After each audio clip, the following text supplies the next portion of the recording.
Thank you. Thank you, Jagdeep. I'm Sandip. Thank you for the introduction. I live in Sydney, Australia, with my wife and son. And like many other places, we are, in not a good state as of now. But I am hopeful that soon, very soon, we would be through it. And I invite all of you, if you haven't been to this beautiful part of the world, that when things settle down, do give us a visit. The purpose of my life has been to help people sustainably function at their peak potential. And we can model people who to get their best performance when they want it, much like sportsmen now that the Olympics are on.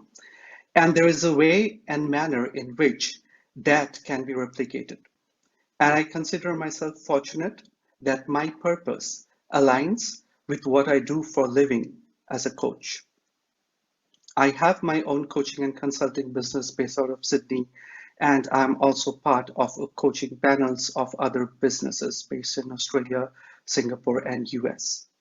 But in my earlier avatars of my professional life, I've also worked in banks, in the retail and investment, worked in a big four, and also served in combat with the army for 10 years.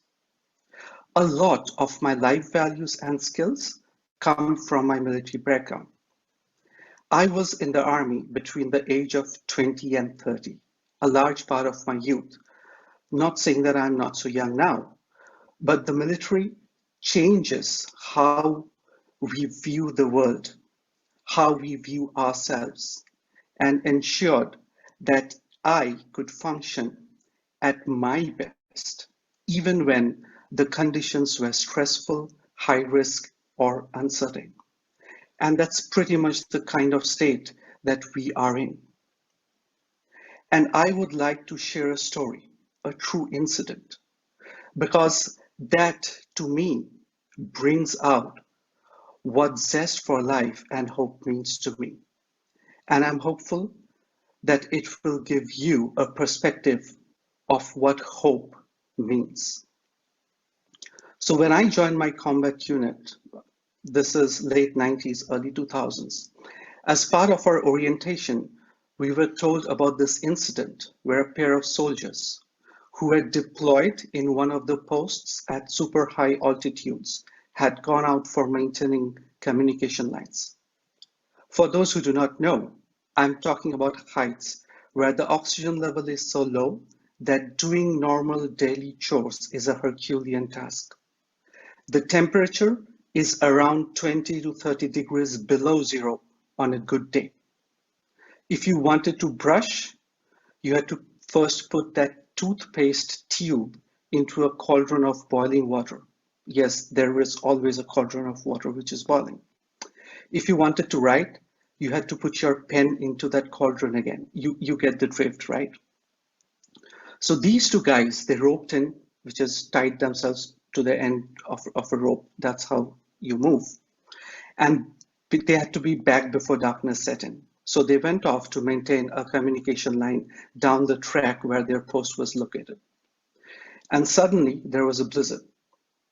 Now, a blizzard at that height meant visibility was zero. Temperature drops down even further.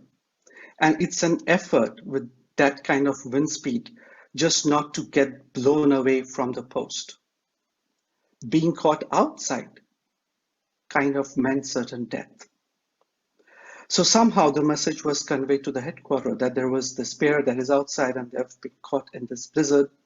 The conditions in headquarters is generally better because it is at a lower height, and being at the base, there are equipments, there are people who are particularly trained for rescue missions, but they knew that they couldn't do much till the time the blizzard was there, because there was no point in attempting a rescue. It would mean putting more people into that exact situation from which they're going to try and extricate the pair.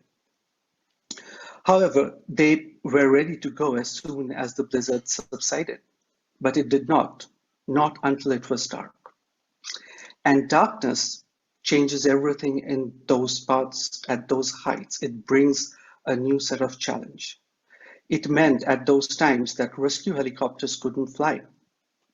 This also meant that the chances of those guys being found at all, let alone being found alive, now was closer to zero.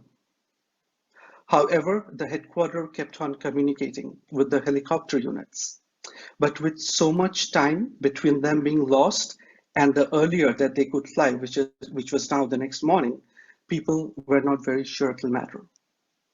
But the commanding officer of my unit called in a personal favor. He knew the pilot they had done some courses, something together, and he told him, look, I don't care if you term this as a search and rescue mission, if you term this as a reconnaissance flight, if you term this as a joyride, but I want to be up on the air at the first light tomorrow, and I want you to make it happen. So at first light, there was a helicopter at the commanding officer and the doctor of our unit were on board. And as they were flying towards the site, they noticed a circle. Now, when there is fresh snow, everything gets covered up, and what we see from above is just pristine whiteness. But anything that has disturbed this is visible from far away, and that is what these guys saw. They saw a circle. So they flew closer, and when they looked, they could see what seemed like two ants moving, and they had basically located them. So long story short, they rescued them, and they were being taken towards the hospital. And that guy was asked, how did he do those circles? How did he make those circles? And he said, well, at some point of time, the other guy had become unconscious, and he used him at the center and then kept on walking with the help of that rope throughout the night. And when he was asked why he did that, he said, hope. He knew that there would be a rescue mission, but he hoped that he would outlast the blizzard. And then when night fell, he hoped that he would outlast the darkness. He hoped to get back to his unit, to his family, and that hope kept him going. Hope to me is an internal and core part of our being.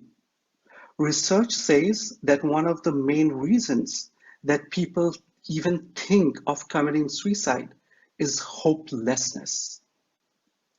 Till the time we have hope, we have desire, and we have zest, and we have those resources that we need to get on with life, even if that life at that point of time is full of uncertainty, stress, and risk. And like Jagdeep brought out before we started, hope does not have to be learned. We are born with it, even if we do not know. I am yet to meet somebody who said, you know what, when I was small, I started to learn to walk, and I was hopeless in that, so I give up. Not met anyone who said that, and I can say with certainty that none of you have. The reason that we sometimes get away from that core feeling of our inner self and hope is that we let external event situations or experiences become our beliefs and form a layer on top of that.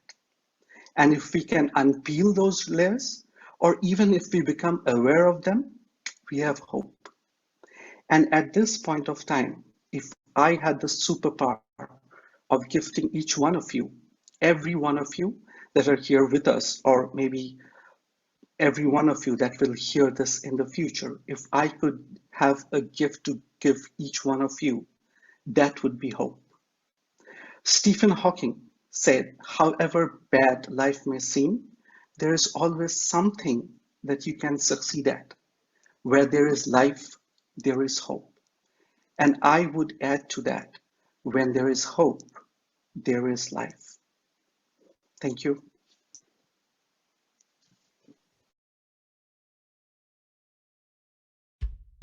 Mediation Steadfast, based in Perth, Western Australia. We provide mediation services for employment issues to prevent expensive litigation in matters related to employee and industrial relations.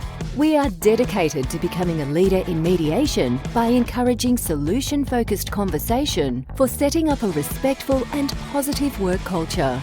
For more information on our facilitative mediation, visit our website mediationsteadfast.com.au. Mediation Steadfast, creating win-win solutions with alternate dispute resolution.